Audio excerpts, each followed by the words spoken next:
नमस्कार, मैं श्यामगिरी। आज के कार्यक्रम में आप सभी दर्शकों का स्वागत है। चंद्रबाबू नायडू के लिए बिहार का रिजल्ट शुभ संकेत नहीं है।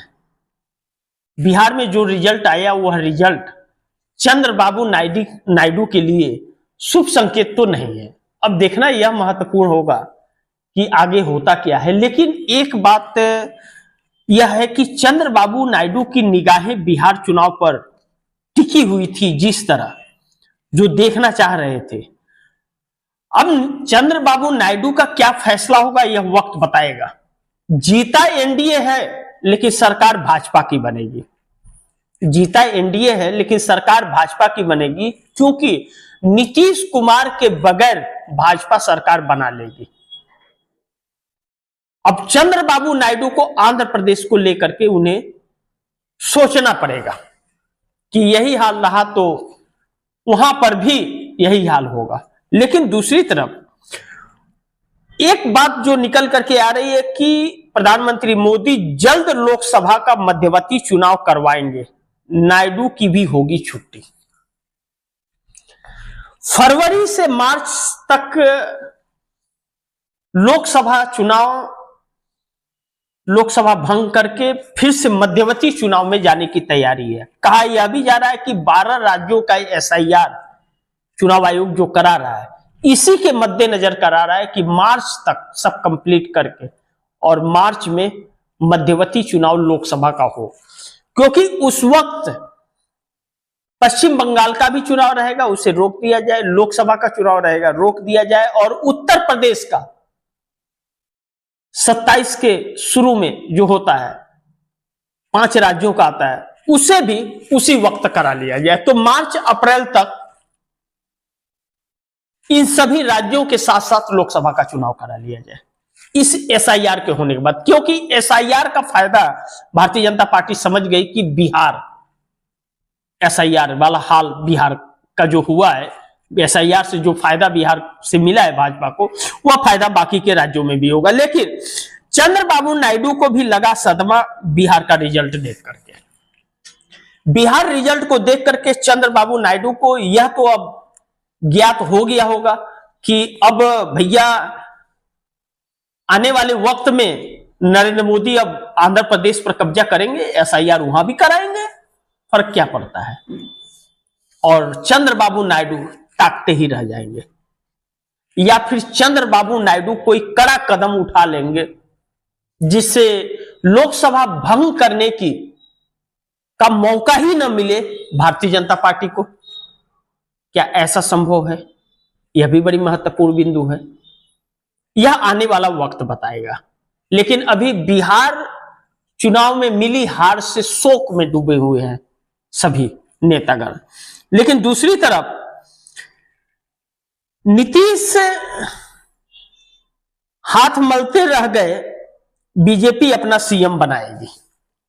84 सीटें ला करके भी नीतीश कुमार जिस तरह से हाथ मल करके न घर के न घाट के कहीं के नहीं हुए, और भाजपा कह रही थी कि भाजपा का सीएम होगा। नीतीश कर रहे थे 4 दिन बाद फिर नीतीश सरकार, 3 दिन बाद फिर नीतीश सरकार, 13 तारीख को बोले कि कल नीतीश सरकार 14 को, और आज क्या बोलेंगे? नीतीश गए तेल लेने। यही कहेंगे ना, और क्या कहेंगे।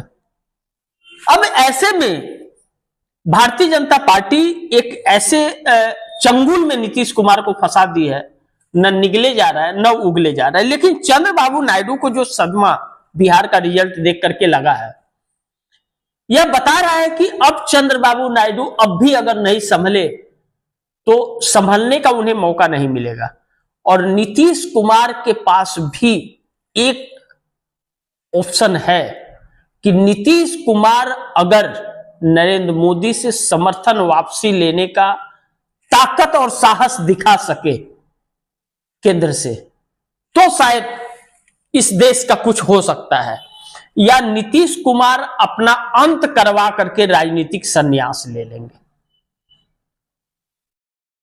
क्योंकि अब तो विपक्ष इस लायक भी नहीं बचा कि नीतीश विपक्ष के साथ मिल करके सरकार बना सके।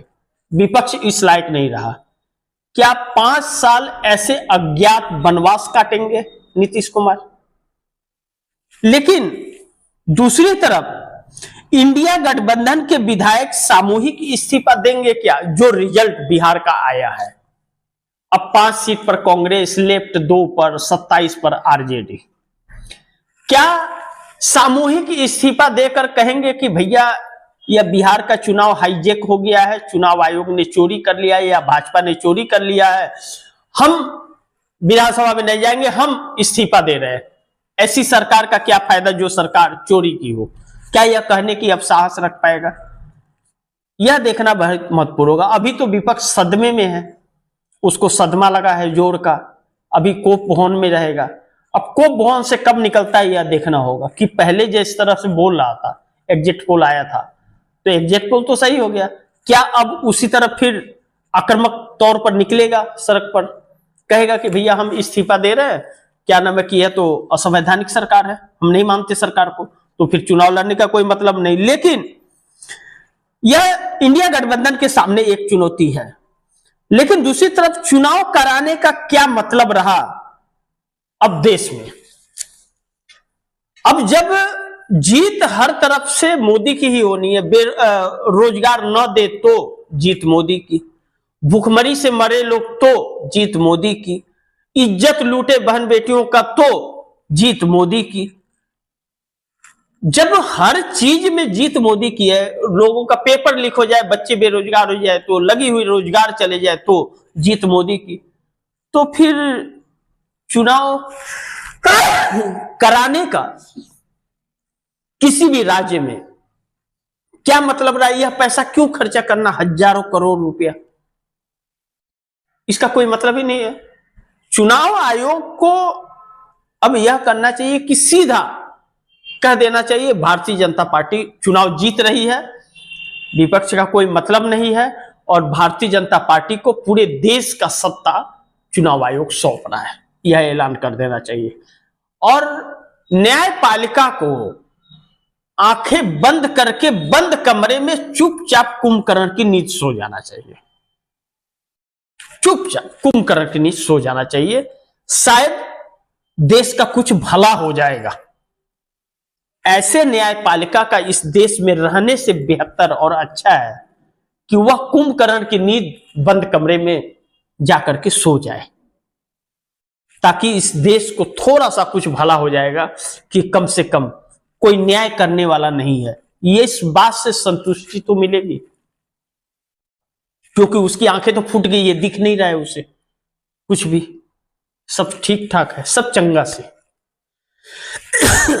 बाकी आप दर्शक क्या सोचते हैं, आपकी राय क्या है, कमेंट बॉक्स में दीजिएगा। इस खबर को थोड़ा ज्यादा से ज्यादा लोगों को शेयर कीजिएगा, ताकि लोगों की राय भी मिले। और आपने अगर चैनल को सब्सक्राइब नहीं किया, सब्सक्राइब कर लीजिए, दोस्तों को भी कहिएगा चैनल को सब्सक्राइब करें। मिलते हैं फिर अगली खबर के साथ, तब तक के लिए नमस्कार।